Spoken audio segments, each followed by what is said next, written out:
Good morning, Valley City State University. This is Assistant Professor Angela Mirso here live in McCarthy 356. We hope everyone will enjoy our first Senior Artist Talk for the Spring 2021 semester. Zander Dale will be giving his talk on no reservation. So please listen, enjoy, learn something new, and ask questions at the end. Zander?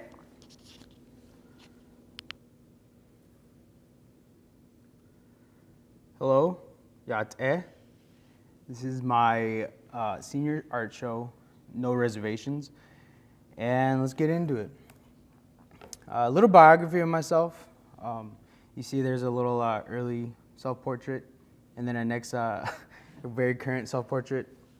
So very formally, Yat'e, She Zander Dale Yinishe, Techitni Nishlin, Tobani Bushichin, Todichitni Dashiche, and Heshka. Zoe, Dashanelle, and I am from, really quick what I just said. It was like, my name is Zander Dale. I am red running into the water, born for Water's Edge clan, and then I gave a little bit of my my grandpa's. But I'm from Shepard, New Mexico. I came up here in the year of 2016, and I played baseball for roughly about 2 years. And that was one of the sole reasons why I came up. And I was a math major, and that major was discontinued. And it left me kind of up in the air about what I want to do with school. But then I joined a design class. I joined a design class, and I was introduced to the arts. And then I figured this would be another creative outlet I would go into. And never in a long time did I ever think I was going to do such a thing. But I always knew I was a creative person. It just never I never knew or was confident at the time to put pen to paper. And this time, paint to canvas, ink to paper this time. But yeah, it's a little about me. I am from the Navajo Nation. Originally, again, Shiprock, New Mexico. In fun fact, in Navajo, it's called Sebita, and it just means rock with wings. All right, let's get into it. Inspirations. Big inspiration leading into my body of work is pop art. And the pop art movement began in the 1950s and ran into the 1960s. And pop art was a lot contemporary. Like I'd say a lot very, very contemporary at the time, because you'd see a lot of imagery of product design, famous people, and just really kind of promoting all of what industry, industrial type of art processes. And really pop art's just all these artists telling you that I was here during this time. And basically that leads into what I'm trying to go for. And the big gist of my art deals with Native American pop art, and that's a art community that more or less just tells everybody that Native Americans or indigenous people grew with the times.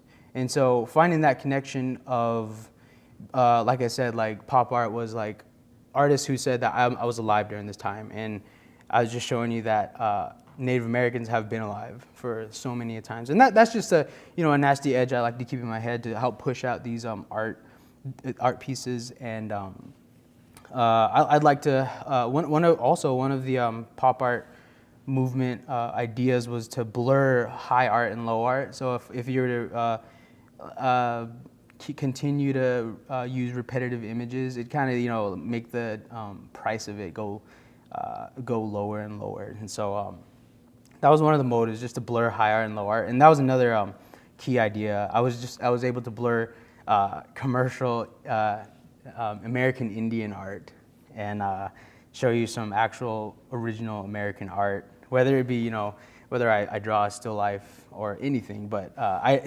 using pop art was a driving force in all of this. And yeah, and we're gonna get into it. More inspiration. This one's probably right off the bat very probably unsurprising, but Andy Warhol was a big influence. Just the fact that he liked a lot of things. You probably hear the story that he liked tomato soup growing up, and actually, funny thing, like when you research more into this, like he did 32 of these, and they were all 20 by 16. And he used a type of polymer type of paint that would be used in industry. And so he really took it like double standard. Like, you're gonna have to see this, that you're buying into this, but then again, it's in your face again. And these 32 canvases were set up as you would see it on a store aisle. And also researching into it, like you see, I learned that one of the first flavors of Campbell's soup was tomato soup. So I didn't know that, but yeah, just using imagery like this, being able to paint and use screen prints, and keep that really industrial edge, and me being able to tell stories through it, like Navajo stories. And next one is Roy Lichtenstein. This is probably the second favorite artist when I got here. I was always into comic books. Hulk, the Incredible Hulk, was like ever since I could smile, and looking at this work and hearing how Roy Lichtenstein, he came as an abstract expressionist. He first started off as that, and then he progressed into more of pop art. And when a lot of these interviews go on, you start to recognize that a lot of these artists don't really try to single themselves out or try to be a part of that movement. Just in case, because like every one of them is different. And they feel like singling out their own work is speaking very less of what they put into it and all that. So they all happen to surface at the same time in the 1950s and 60s during the pop art movement. But yeah, again, Roy Lichtenstein, very easy, very and when he explains it, it's very abstract expressionist. He's saying, like, when you look at this girl, it's nothing but shapes, and so he says, like, it's not really realistic if you think about it. It's just a bunch of shapes that the human eye is piecing together for us. But yeah, really good, really good. And Robert Rauschenberg, he also did screen print on canvas, and then mixed media, and or Mod Podge or decoupage or collage, whatever you want to call it. But yeah, he big inspiration. Just the kind of grittiness too, like the muddiness of every, especially Andy Warhol and Robert Rauschenberg, that they had this kind of muddiness and very production line feel to everything, and it was very nice. It made it very individual and distinct. And this piece in particular I like because I really like the primary colors, and you see that a lot with pop art and even company branding and paints. They use very bright primary colors. And the next one, this one was probably like from 5th grade. I think like just growing up, I had a friend, his name's Jacob. He actually came up to me and gave me this sticker, and he was just like, yeah, he's like, I didn't really know what it was, and he was just like, it's Andre the Giant, and I was just like, oh, I can kind of see that. He gave me this sticker, and he was just like, yeah, I got it at Zoomies. And then my fascination with this sticker and this artist started from there in like 5th grade. And I went home and I showed my sister, and she was just like, oh yeah, that's Shepard Fairey. And then like they would go on to see him in like LA and all this stuff. But just even Shepard Fairey, he's a street artist. He started as a street artist, now he's really into the fine arts, and he does a lot of stenciling, a lot of collage, and a lot of screen prints as well. And so just hearing his story and like what kind of like drives his motives, and he calls it like propaganda. And I think that's really cool. Like, not really trying to exceed what I'm trying to go for, but like just his style of graphics and like using bold and in-your-face prints. And then this is probably the one you've seen, or hopefully I'm introducing it now that a lot of people have seen through like promotion of my show. But Navajo, Danette Pop, and I talked about Native American pop art and how for me as an artist, how I'm gonna, bring that broad topic down and focus in on my own culture. And so I made this. Even like a lot of pop art pieces, they did like comic book strips, they did candy wrappers, and this one was one of my favorites. I always liked looking at that little Native American chief with like the shooting star. Which, by the way, if you remember, if you show that to the person you bought it from, you get a free Tootsie Pop. Yeah, just throwing that out there. But no, I did a Tootsie Roll Pop, and this was really like kind of like inside. My idea toward this was like making it sort of like the inside, the insider. Like you see Navajo Pop, but then you see Danette. And the Danette is how we formally introduce ourselves, how we at the beginning, how we were telling ourselves. And Navajo was just a given word by the people who would end up settling near the area that the Danette are from. And the Danette means the people. And so when you see the Danette in the parentheses, it's really being like the people pop or something like that. But then again, like Navajo Pop, it really gives that kind of push in the direction, just like pop art, like very consumer type. And I'm not saying go and buy this, but I'm just saying like being a consumer as like this is what you see day to day. Navajo is the word that everyone sees, and it's good. Like being able to distinguish these tribes is very good, and when you learn about them, but when you see it, just like you would see a candy wrapper in your face, it's just like, oh, Navajo. But then you see Danette, and you're just like, what does that mean? Like I have a lot of people calling it Dine, and it's cool. But if you just say like Danae or Danette, like I know what you're talking about. A lot of Navajos or Danette people know what you're talking about. But yeah, this is kind of like the not the branding of like myself, but just like more the branding of the type of art I like doing. And then we'll go to the process. So here's some of the pictures I really like take inspiration from.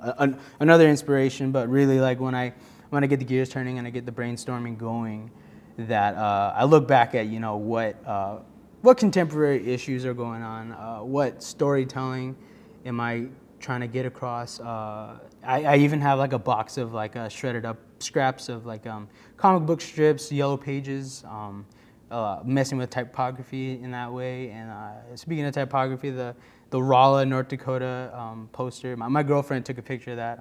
We went to go get vaccinated, and that was hanging up in the spot. And I was just like, oh, that's really cool. And I don't know if you can see it, but it says like Turtle Mountain Indians dancing in full regalia, and I was just like, like that type of like jargon. Well, it's not really jargon, but like just like being able to promote, like add that pizzazz, add that like jazz, and like adding all that to typography and like we'll see this in a minute, like this type of poster and like art style. And in spam, I threw spam up because like I have an example that I'm gonna show you in a bit, but spam is a big like a very well, for some people it's a daily food, but sometimes people try to cut it down because there's so much sodium in that thing, and yeah, it's basically meat now, but yeah. And then these symbols you see on the right, those are the symbols of the Navajo twins, and you'll see in a minute that Navajo twins are like a very strong symbol and storytelling medium that I use throughout all my art. And when I say storytelling, I focus on these stories that the Navajos tell, and these stories are very time sensitive. So like it just so happened that it snowed, and the Navajos say that when there's snow on the ground, you can tell these stories.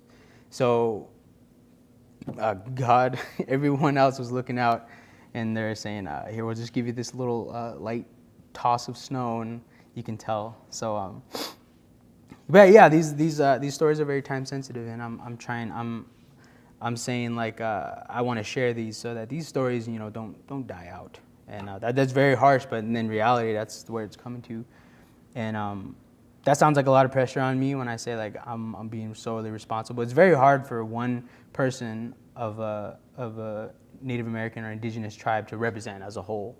Like I'm not the only person doing this type of stuff, but I'm as far as I know, is like I'm the only one who's using this type of story, and I'm not the only one using pop art to tell this, but just like being able to go outside my reservation or even my home and experience all these stuff like event posters, little communities that have spaghetti dinners, and I'm just like here, I'm just like spaghetti dinner. I was like, that sounds a lot like a Navajo taco dinner or steak dinner, and I was just like, that's cool. Like like I could find those little nitpicky connections between, you know, where I'm from and all this stuff. But yeah, part of the process is recalling a lot of stories I was told growing up, and just being, you know, able to even tell stories using popular imagery. So again, we'll see in a bit like what I'm talking about.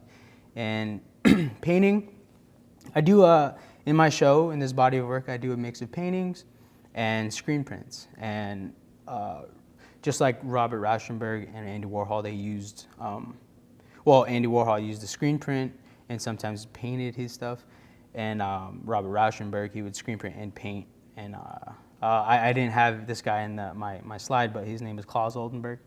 And he, man, ever since I saw his sculptures and even saw like him paint spaghetti, like when I seen that, I was just like, man, this dude, I already knew what it was, so that could already tell you what, you know, like the type of mindset we're already in. But either or. Painting, usually when I paint, I like looking at, you know, old movie posters, and I like looking at imagery that would somehow, you know, relay my message of a story. And this next painting right here is titled Night of the Living Res. And this is just a little process. You can see like the top, the night is colored in, and the bottom starts to get more colored in. And I start sketching a lot more of what's intended to be. And this is back then. This Night of the Living Dead was a movie I remember watching at my grandparents'. I'm pretty sure my grandma and grandpa fell asleep, and then I was left up like what in the world? Like there's like guys breaking in and like wanted to, like there's 30 rifles going off, and I'm just like, what is going on? So as I grew up, and I was like, yo, I remember that movie. So this is just a quick process of you know, how I started, and you can see like me drawing and me kind of laying out my composition, and then we get to the final product of this right here. And I lighted it this way just to give that ghoulish effect of how you would see that print. This was inspired by the actual movie poster. And this takes me back to storytelling. Like I titled it Night of the Living Res because I wanted to see, being that Native Americans are very great storytellers, and I think we just, all over the world, a lot of people have been for thousands of years. And if we were to not necessarily take over like the whole you know, reanimated zombie stuff, but like no, like what if we were to tell the story?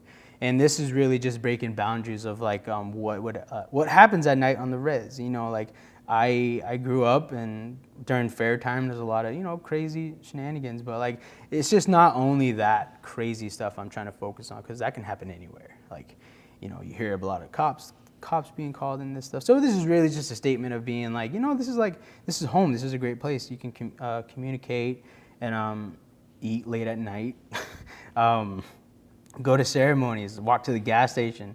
I tell my girlfriend I'm probably like the dude in the bottom left corner drinking the Arizona tea, or the guy walking to the gas station. And then a lot of this imagery in there, it's just really like what I saw a lot at night. And in the kind of like the middle left, you see a Navajo hogan. That's a female Navajo hogan, and then like inside you see the light still on. So it's just like tiny things like that. I nod to like there's electricity in that earth dwelling. So like just very contemporary hit and misses. But yeah, this is probably my favorite piece. It's not for sale. That's one thing I already concluded on. But yeah, most definitely. And then to the next one, this is getting more into the storytelling. So the Navajos, we have a Navajo emergence story, and a lot of people, you know, describe on how a certain culture or group of people got here. And this was my take in using popular imagery to tell that. So the first world was a very black world, and it was very dark. There was almost no forms as far as humans.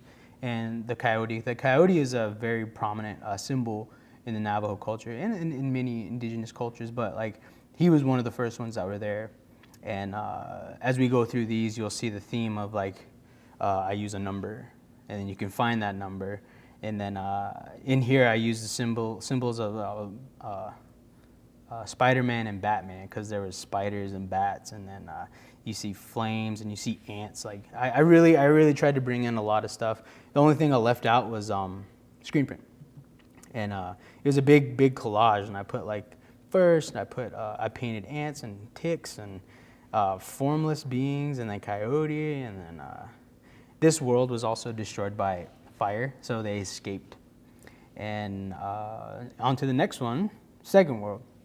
Second world was a turquoise or blue world, and I started bringing more comic book themed people, and I really like painting Navajo girls and forming how how comic book girls would look. Sometimes they're always crying or kissing, which I find pretty funny, and I didn't when I was looking for inspiration, I didn't have to look too far when I saw a girl crying, and I was just like, it really like it shows you even like the time and place of when these were illustrated. But I like painting Navajo like girls looking like this. I think like the hair, and you see the hair on the back of the girl.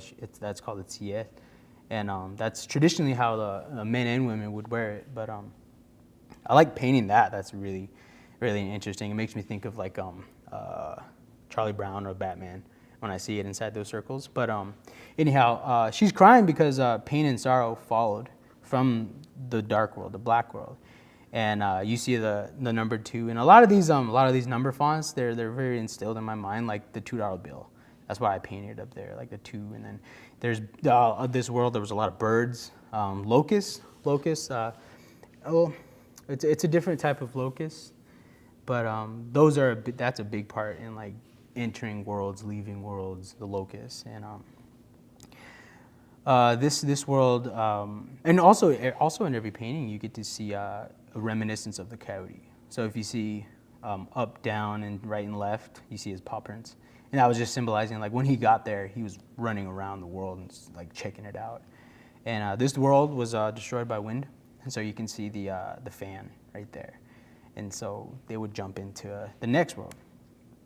And the third world was a yellow world. And right off the bat, you see the angry face and then the happy face. Like the happy face, they were happy in this world. And then everything was great. There was new animals, and you see the turkey. And this goes into more of the popular imagery, like the smiley face. That's a very common one. And it's like also like have a nice day, like, and then you see the bathroom signs of the male and female, and that's not a very like big commentary, but it's just like the symbolism of there was a separation of sexes between the Navajo, and so like you see them apart from each other, and then you see a very Gothic looking 3, and then you see the John Deere symbol, like a lot of like deer, and you kind of see like a little reminiscence of animal cookies.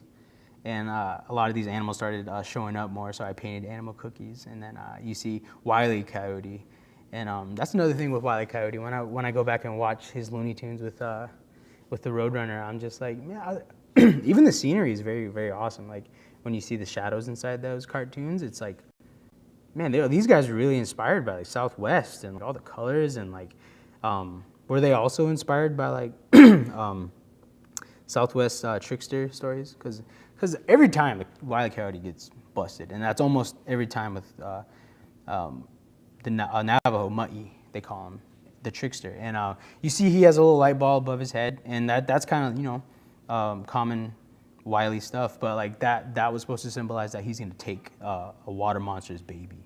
And so the third world, the water monster is like lurking around, and then like, he took a baby, and then he gets really mad. And then he decides to flood the world. So this world was destroyed by water.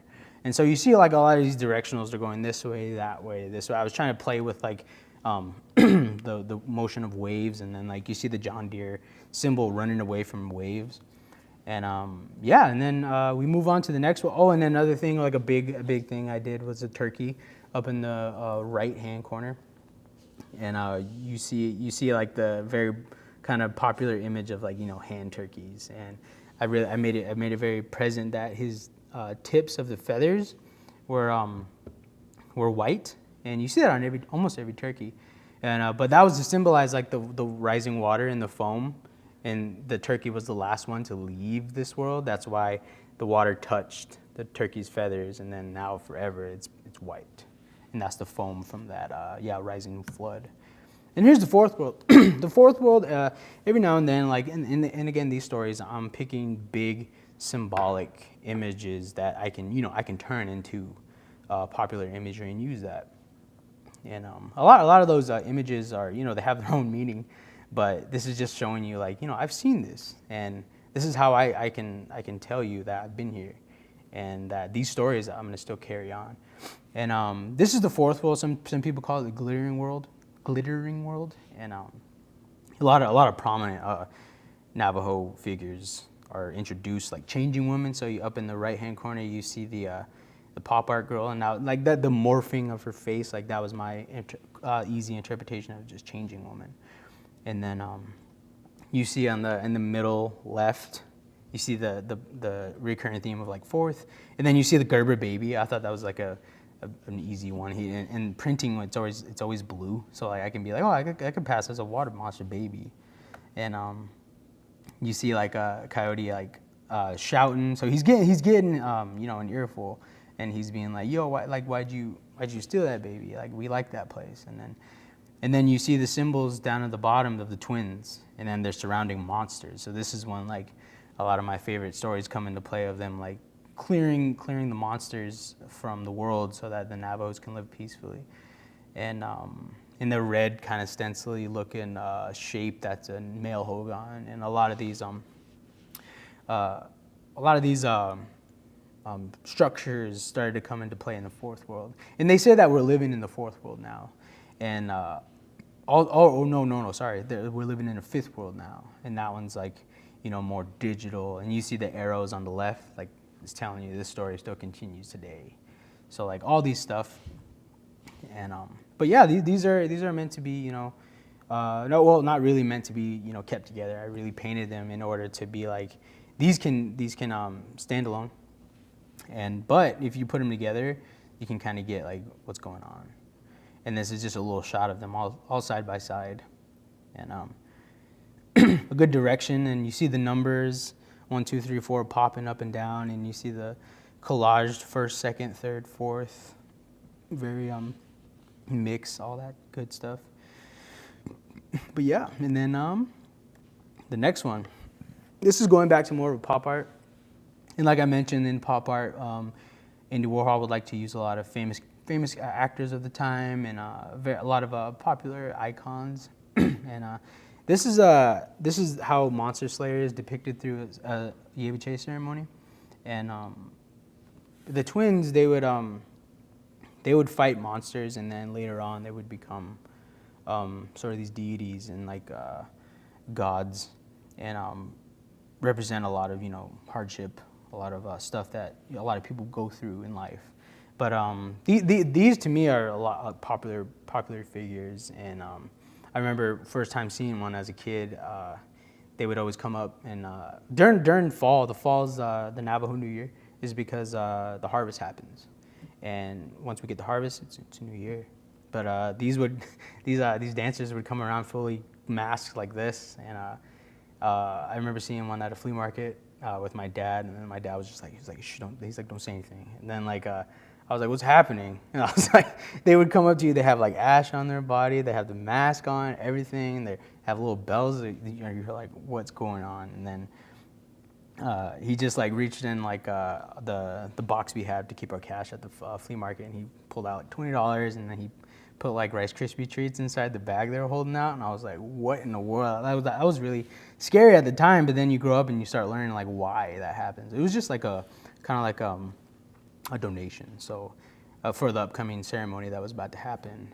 And yeah, again, like these are very leading characters of like who I like to take inspiration from, and also just to break down the barrier of just like not all Native American tribes dance powwow. Like powwow is not a Navajo thing. Yeah, and some Navajos like they share that culture, and so they dance like that. But a lot of dancing was in this style that we wear masks. Even our neighboring neighboring tribe, the Apaches, they wore these masks and they had big crowns. But yeah, this would how we would dance. And in a piece that's coming up, you'll see like another more explanation of it. But then this is his brother, Born for Water. Oh, and then real quick, a Monster Slayer in Navajo, it's Nayet Nizakane. That's how you would say him in Navajo. And there's speculations on whether it means Monster Slayer or Slayer of Alien Beings. It was weird when I was like doing more research and just digging back to like when I was told these like in elementary. And this is Born for Water, and how you say his name is Tobajischine. And I really like that there's symbolism of like an hourglass, but I think it's supposed to be a vessel, like to carry water in. And yeah, just painting more of like a lot of what I would deem as popular imagery, and using kind of like a stencil style. This is where that Shepard Fairey and Andy Warhol inspiration would come in, and yeah, just using these, and then we get to screen printing, and screen printing at the beginning was made solely for commercial use. So like I don't know if there's any good ones in here, but like things you see on like Campbell's soup labels, those would be screen printed.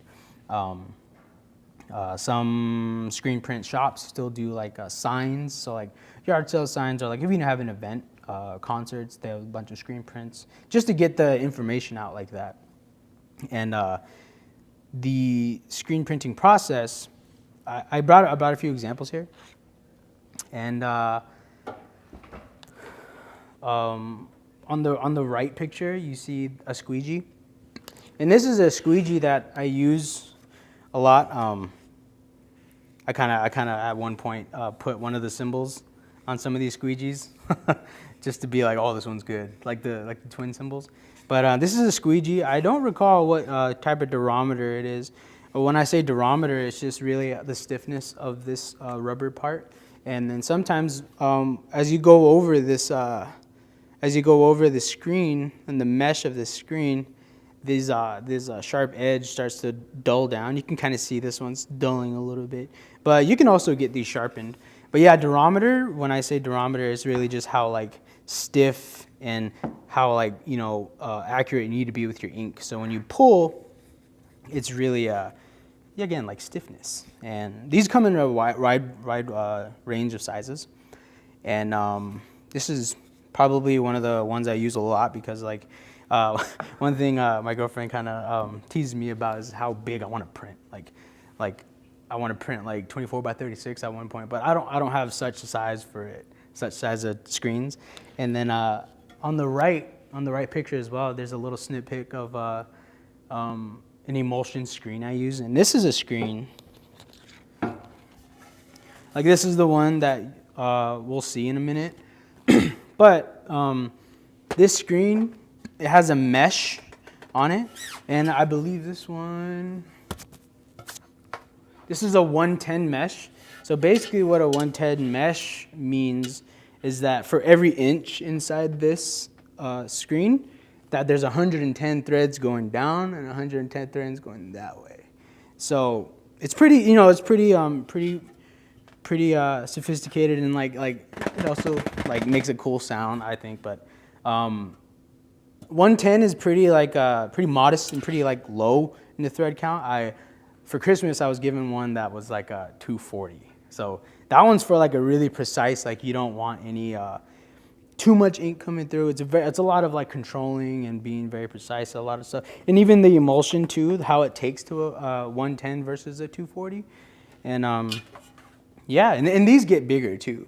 Like I seen one where they use machines to hook up their squeegees, and then you pull a handle and that thing pulls it for you. So, well, when we get to that stage in my art, hopefully I'll let y'all see. But yeah, and then the emulsion is a very light sensitive product.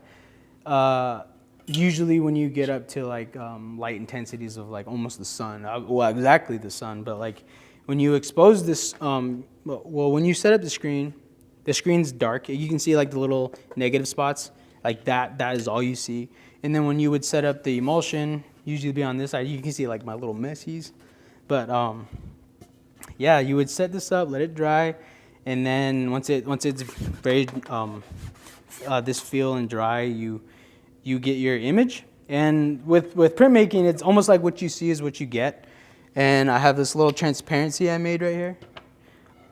Usually this would be done on a transparent piece of paper, but I practiced using not olive oil, vegetable oil. Well, I guess olive oil would work too, but yeah, and I would make this transparent. I use 2 because the darker your positive image gets, it'll burn very nicely.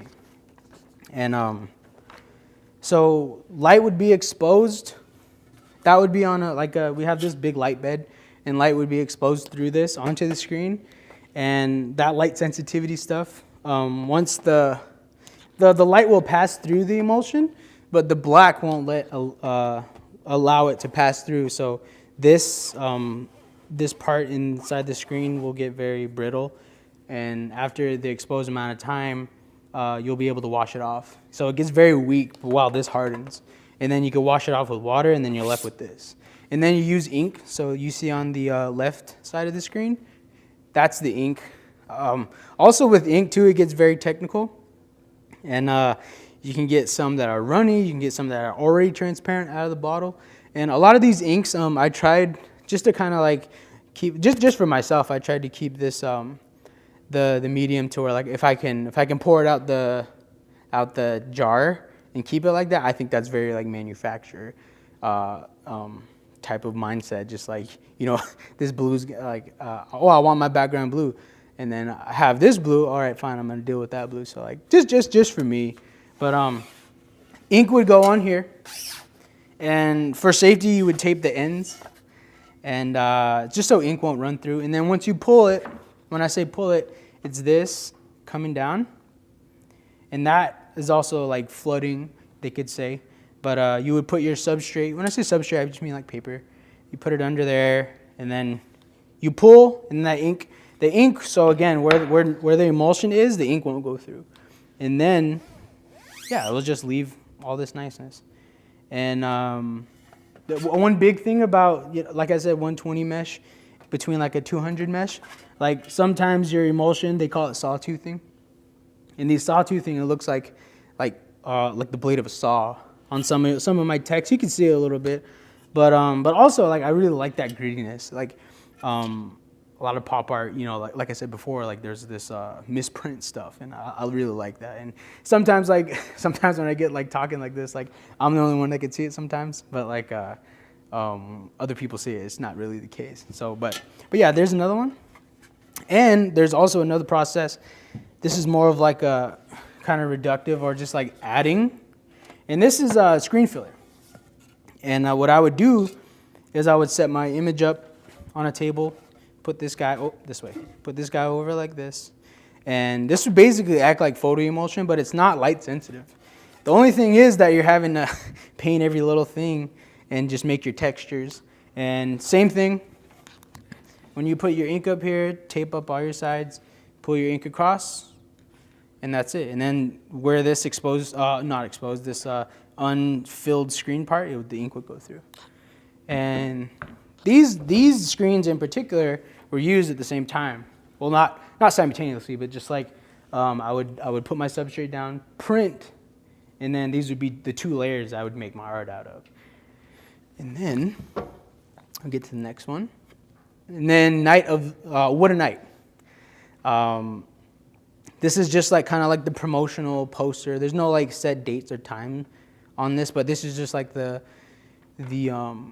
promotional movie poster for my Night of the Living Res painting. And then you see the background. I'll pull it in closer. The background, that's this right here. I use this screen. So this negative part where the hand's coming out and it's like, wow, like a little pizzazz. Yeah, this is the screen. So when I would, another thing too is paper. Paper's really expensive. And like I said, I want to go big, so it's really expensive. But on the other hand, But the paper, like, again, you kind of get what you pay for. It's really sturdy, and like it holds ink really well, especially with the type of layer I'm going with. It's very sturdy and it holds up well. And I had to cut every like single piece of paper. And we have this tear bars. Tear bar is really huge and very like weighted. And you would do all your measurements and being very precise too, and remembering to measure from the side you measured from. That probably makes sense. But like, so like say if I measure here and I go here and then I flip it, I have to make sure I measure from the same start I started. So just all that preciseness in measuring paper. And going back to what I was doing, this is the first layer. And then I would go over it with black in this one. And usually black comes kind of water-based. So with like if I were to wet my finger and like touch it again, it would reactivate. And so like some oils are, good for posters, and if you want like a sturdy, like a sticker, you would get more technical with what ink you use. But in this case, I was making a movie poster, and this is an example right here, like just having these fringe sides of me tearing it, and like yeah. And then even in on screen or on my presentation, you see the spam can, and that's another reason why I showed you in the beginning, just being like funny insider stuff. And this is a Navajo word, is it. It could also mean like medicine. So like I'm thinking of the spam can in a very weird way as like medicine, so like kind of like soul food, but in this case medicine.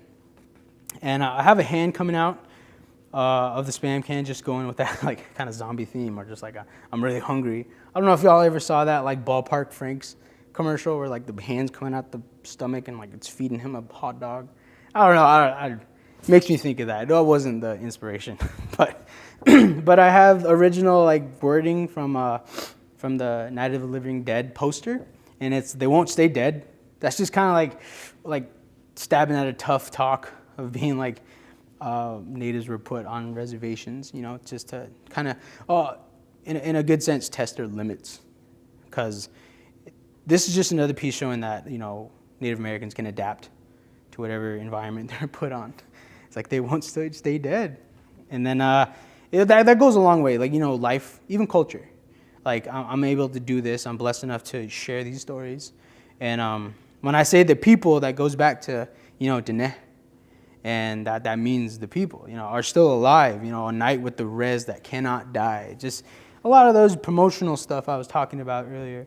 And yeah, simple piece. And I did more colorways. That's another thing that's like really handy about printmaking, is that you can like choose colors and like just have fun with it. But then again, the expensive part is the paper. So I came down to using like mixed media Canson papers. But this is really good paper though. I had to do really good paper for this one because I just wanted to see it pull through. And then we go on to another one. We have a Hulk, and this one's a really intense color. I use a neon with the transparency in it. And the transparency also lets you see like, what's behind. And this is like a really ashy green paper. And like, again, like I said, I love the Hulk. And there's a lot of talk about like in the Native community on decolonizing, and whether that be, in your mind or just like a lot of certain topics of today that surround Native American life and culture. And I didn't want to flat out say decolonize. I let my buddy the Hulk do it. And so you see him tearing apart the word, and like, this is another example of like what I can do with screen printing. The black layer you see, that is a collage I did. So I didn't necessarily tear up my Hulk comics, like I like them, but like I went in and like scan them and then print them and then cut those out and collage them and then cut up the letters, and then I collaged it on a 11 by 14 piece of paper. And I scanned it and I turned it into a vector, and then the vector allowed me to scale it up and then make like I said, like one of these again. And basically the gifts of digital. But yeah, we have a Hulk just commenting on decolonizing. And this is like, again, personal, because like I love the Hulk, and A fun fact, he was created in New Mexico, but Bruce Banner himself is from Ohio. But anyway, so New Mexico, where I'm from, you know, the Hulk. And then I did another version of this. And then this one was a bit crazy kind of to look at first, but like another technique like a lot of other printmakers use is tape. And a good explanation and quickly was just this one. Like I said, it's a screen filler, and the screen filler, again, it's not letting the ink pass through. And I put tape on the pink part of the back of the layer, yeah, I just taped up a blank screen, and then I just went for it, and I created this cool little like mirror chandelier design, and I was able to knock out 4 of those. One thing too with tape is that it starts to bleed a lot with the ink, so I had to be very quick, and I think that's why I ended up with 4. But yeah, and then you see like a little bit of text, a little bit of like grunginess, a little bit of, and another thing I liked using was composition notebook pattern. I think that was really cool. It's kind of like a mix between like the no signal TV, but yeah, just using Hulk to be my pop art icon and just to decolonize. And Ushi, this is another print I did. I took the Morton Salt girl and I took away her salt and I put a bluebird flower in there, and then this is almost like a monotype. The monotype real quick is just like a print that's very unique and almost always like its own, and you can stretch that by like making certain colors like painted, or you can paint with the ink as well, and like it's very singular. And the monotype part is the light purple you see on that, and for the most part, there's 3 layers of screen print and 1 layer of acrylic. So this was another like introducing, but for most part, it's print medium. And just story behind this, like I really like drawing moccasins, and in a very graphic sense. So like when I was drawing her, I found it very easy to draw moccasins on her. And this type of moccasin actually is the female version of the Navajos. Like they would wrap all the way up at least below the knee, and just kind of tricking out her dress and giving her a TF, so you see that imagery in there. And then a bluebird flower back. Bluebird flower in the Navajos is like, you know, what we use a lot to make fry bread, and kind of like our hunch on being like, this is Navajo fry bread, like this is why we call it, like just like, you know, like inside competition weirdly. And the composition of this too is really, if you can see the back, it is this. Without the star, without this burst. So you see these little things right here? Yeah, those are in the back. So this is the same recycled screen, but just making it, you know, like setting up the composition. Even though it looked, you know, very rugged and messy, it looks like she's walking on that plane of purple. And yeah, it was just messing with the composition like that. But it's like a controlled chaos, what a lot of people would say. So being able to do those in gestural marks and playing back to the Morton Salt Girl colorway.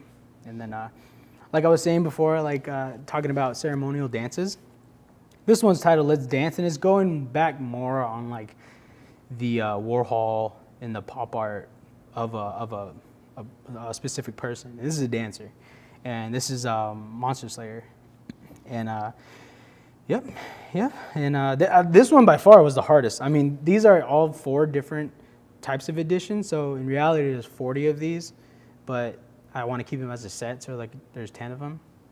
But these are by far like one of the hardest, because like I remember I was here one day and I knocked out like 3 layers, and each one is 6 layers of color, and it was very hot. And that's one thing about screen printing. It's a very physical medium. I think that's why I enjoy it so much, that like I'm coming from an athletic background and I'm jumping into this very precise articulated course.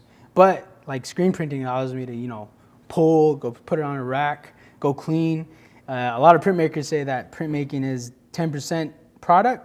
So this is 10%, believe it or not. And then 90% is cleaning. Oh man, like so much cleaning and making sure your hands are clean so there's no smidges on your prints. But this one by far was like the craziest. Like, I'm pretty sure blacked out. I don't know what I'm doing, but I knew what I was doing, if that makes sense. Like, just blacking out and being like, oh, I made this. Like, but yep. And then going into the twins shortly, they are twin heroes, and they wanted to know who their father was. Father ended up being the son, and the son told him that, yo, I have other kids too. And they are the monsters that I was talking about earlier. Those are the monsters. Like, those are your siblings, believe it or not. And the twins are sent out to by themselves. Like, they had this motivation of going to kill those monsters because they're killing Navajo people. And this was a story that was, back then. But like those stories, when I was told them as a young kid, and I just, I go back and dive into them a lot more. And I was like, this really reads like a boxing poster. Or just like a boxing event. I mean, they were fighting. Don't get me wrong, but like when they would tell these to you, it was very comic book, very, very action packed. And I was just like, like it would be funny to see these two like box. And printmaking allowed me to do that. And so we get into my boxing posters, my boxing set, and these are and also like what I should have said, that the number 4 is a big part in Navajo culture, and I wanted to include that in my works. So like, you've seen works of art that were like divisible by 4, or like editions of like 4 or 8, and then there's 4 paintings of like a big story. And the Navajo twins, going back to it, I'd give a big shout out to my nephew Ezra, and he posed for all of these twin posters, and I just duplicated him. And growing up, watching him grow up, he was always into like Power Rangers and like punches. He still kind of like sucker punches you every time in that, but more of the fact that I kind of saw that fight in him, and also like being around him, just seeing like, like, man, this guy kind of like is very energetic, very smart. But like it just so happened that I was in a time of thinking of this, and then he moved closer to me, and I was just like, oh, okay. I was like, hey, I'm gonna take pictures of this guy, vectorize him, and make him into a twin. And we'll go into the boxing poster. I like boxing. One of my favorite boxers is like Muhammad Ali, Mike Tyson, Rocky. Even though he's not a. No, we're not going to that. But yeah, boxing posters. I really like the play up of all these events, and like I kind of wanted to do the same, just like instill thousands of year old story of the twins into this boxing poster. And so like you see, like this is I chose these in order that they fight many other monsters, but these are one of my 4 favorites, and just staying in between the 4. And you see boxing championship of the world, the main event, 4 rounds. So you see 4 again, and then brother against brother. That's like I said, like this. The son said that these are my kids too, like these monsters. And then like that's why they say in Navajo culture that ever since this fight went down, it's always been that way. Like brother will occasionally fight brother. And the Navajo twins, you see, even in the storytelling, you see they're called the heroes at first. Then you see this giant Yaitso, like he's the champion, and he's like killing everybody. They meet him at his like watering spot. And like these stories also give you like locations of where these are at. So I'm just like, this is perfect. And then me just going in playing with like typography. This was a big one, messing with typography too, just like fitting things, shaping things, placing things there, using the star and using the Navajo design of a star. And yeah, and then you see Thursday, March 4th, 4 p.m. So it's this Mount Taylor, New Mexico. And on to the next one, Bout 2. This is the horned monster, Delgide, and again, like there's also many more elements into this story, just being like this is a fight that's going down, and you see the twins, they turn into champions, and I wanted the horned monster to look kind of scared, and then you see Gopher Grill Presents at the top, and then kind of at the lower left bottom you see Ground Squirrel Promotion, and those 2 animals played a big role in helping defeat this monster. But yeah, and then you see the theme of like, divisible by 4 or 4. And yeah, nice. And these prints, I forgot, these are 11 by 17. And just the regular poster prints playing up the event. And about 3.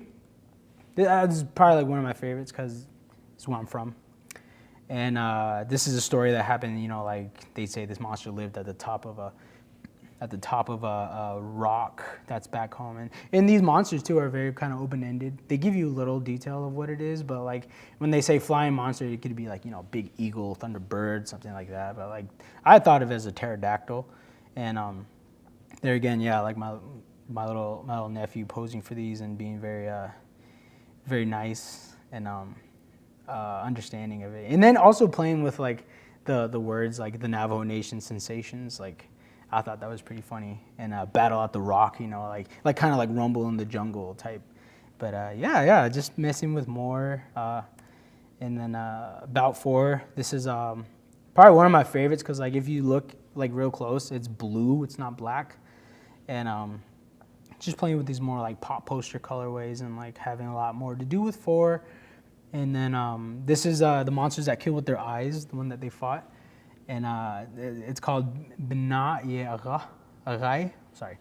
And but yeah, just big inspiration from fight posters, wrestling posters.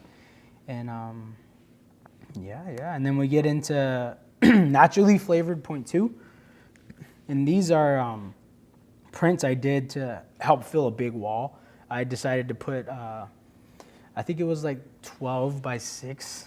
So a 12 by 6 of these, and these are 14 by 14 and a half each. But this is kind of like the set I'm promoting, just like these 4 colors. But each one of them is a simple, another rendition of the one everyone's seen by now. And yeah, just going into more Navajo pop. And each one of these have a different name. So the red one, that one's a Chief Chin, and that one's a hot cereal. Oh, kind of a hot cereal, but like it's made out of a sumac berry. And these are a lot of flavors that the Navajos, you know, kind of over time or just like for a long time been dealing with. And then the blue mush for the blue one, Toshichin. And then the yellow one is like a Navajo tea. And the one of the bottoms, a hue, or some other people say go hue, and that means coffee. And then this is kind of how it looked on the wall. Just huge, again, very, very pop art, very looking like Twister, you know what I mean? That's not the motivation, but just like Andy Warhol inspired. And then here's another one, like this. This is where I blend the silk screen and painting. The black illustration is painting, and then the words Hojomania. All my WWE fans, Hulkamania. But just that persona of him just being like, Hulkamania will live forever. Hojon is a Navajo philosophy of balance, keeping that balance in your life, your social life, your health life, your mental health life, and just being very in tune with your own body. So Hojon mania, you know, you're bringing that principle to, you know, to the max, just like how the persona of Hulk Hogan was. But yeah, so like this, I was really trying to battle like what I was talking about titling this, but yeah, there's a lot of layers. Again, with Shepard Fairey, being able to layer, making it look like it's on the street. This is kind of like street art, pop art inspired, and being very very versatile in how I use screen print and how I use painting, and just being very, you know, very nice with the brush. Again, painting Navajo girls, like I said, I really enjoy. And this is another one like that. And in the back you see screen print, and then a really like bleeding green, and just having that directional viewpoint. And yeah, just being very these 2 paintings actually I made like kind of on a dime, but like they also were kind of troubling at sometimes because I was just like, I want them to look the same, but like not look the same at the same time, because like I just wanted to show you that again, like the production messiness, industrialized feel of everything. So I painted them. Yeah, that's no reservations, everyone. I have questions.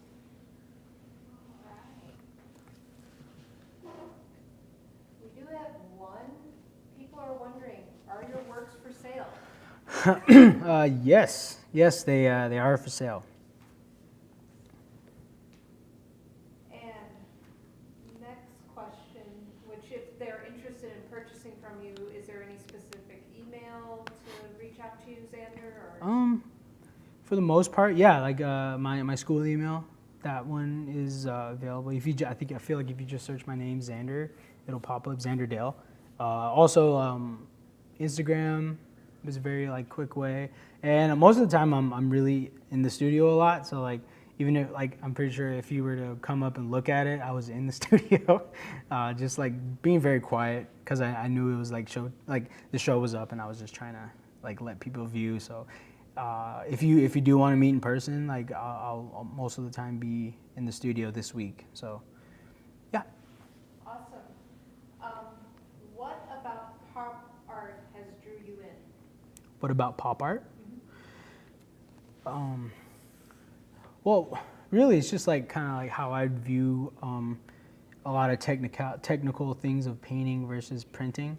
So like a lot of these pop art pieces were very quick, and like they were able to make editions of these, and like it was a very quick medium.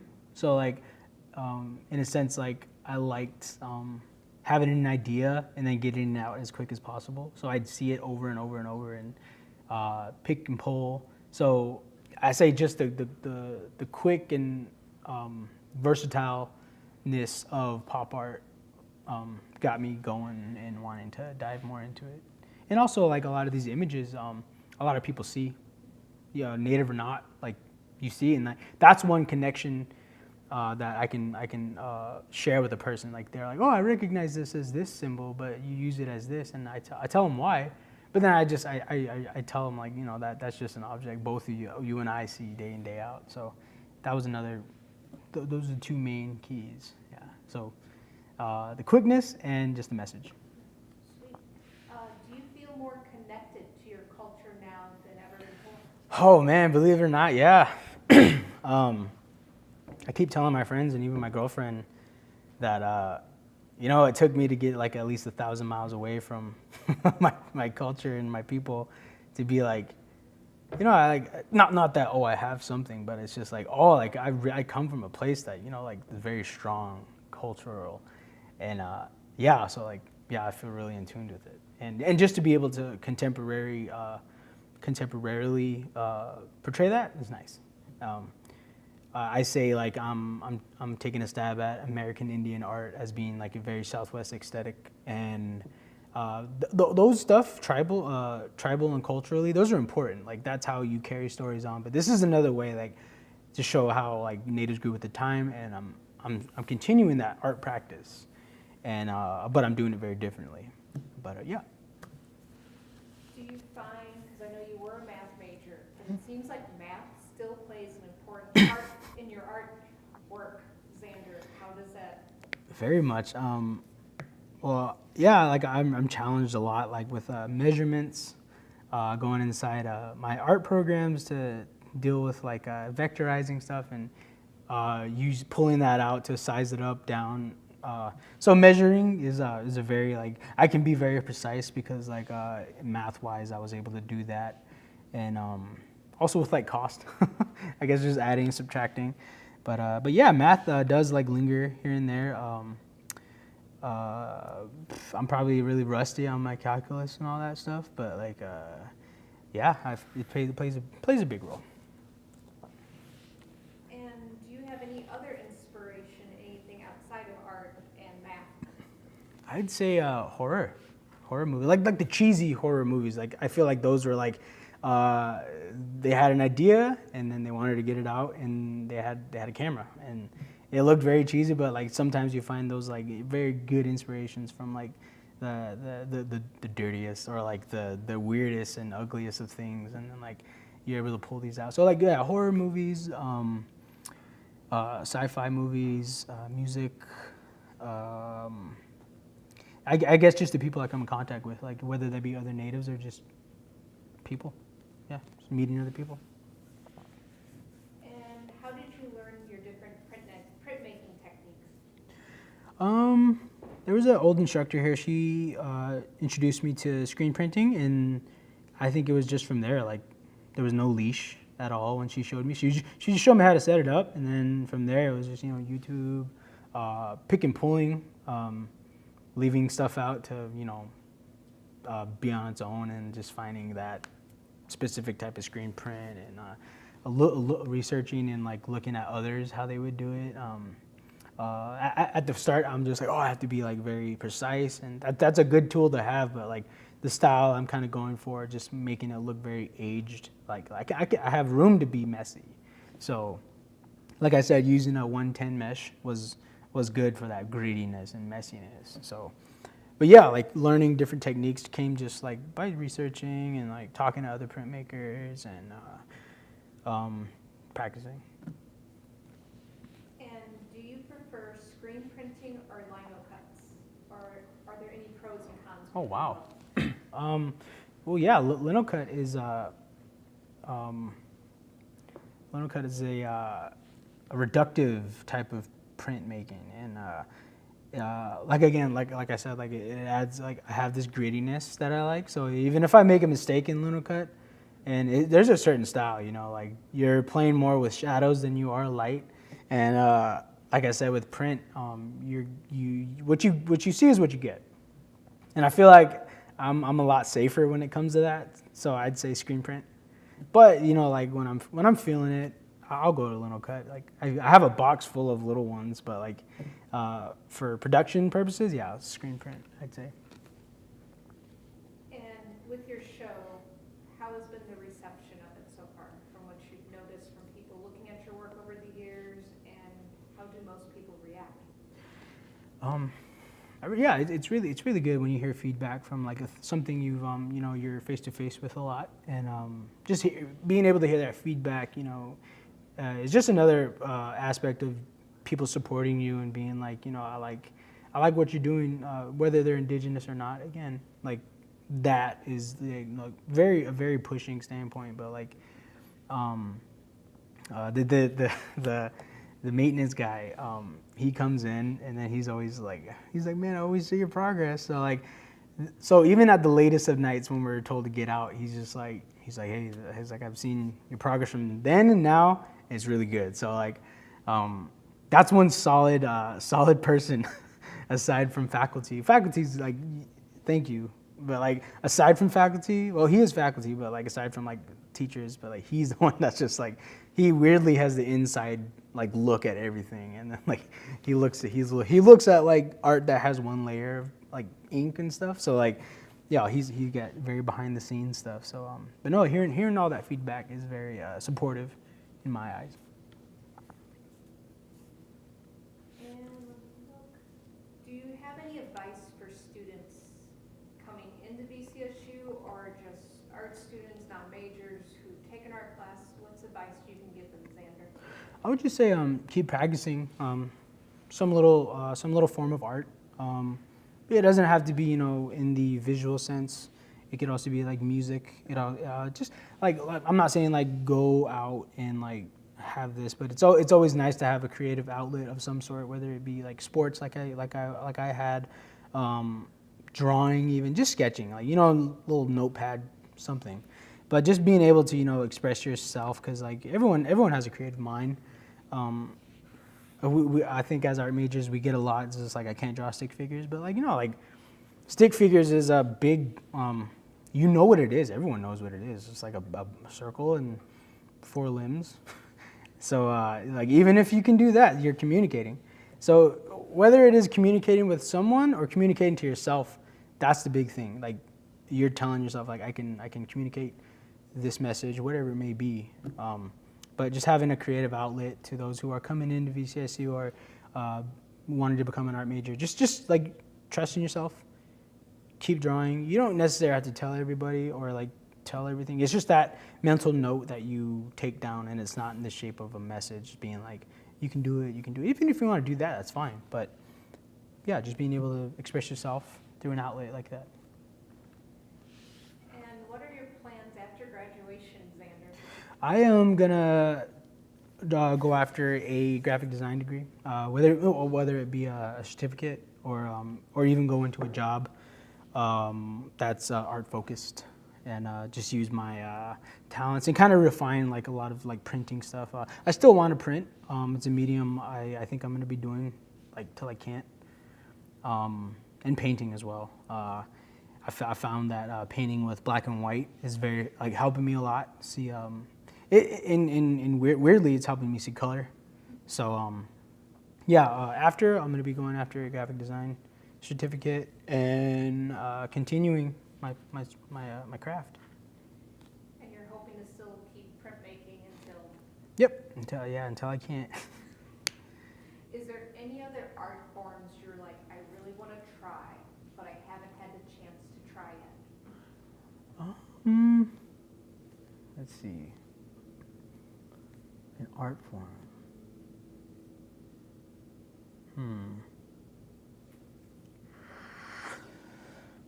Wow.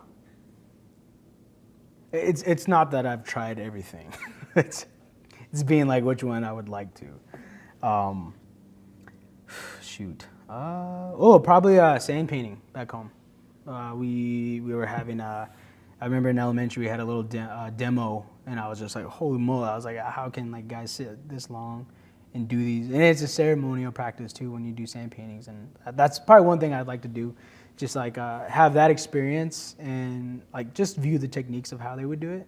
It'd probably introduce like something new to how I approach screen printing or something like that. Maybe throw sand on some. I don't know, but yeah, sand painting would probably be one thing I'd like to try.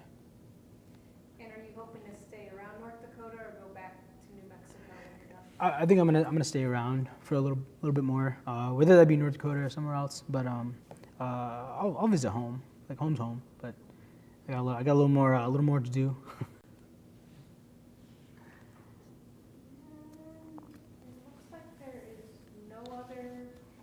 Sweet. So,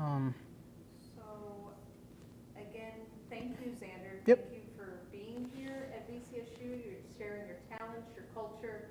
Thank you very much, and we will miss you when you graduate.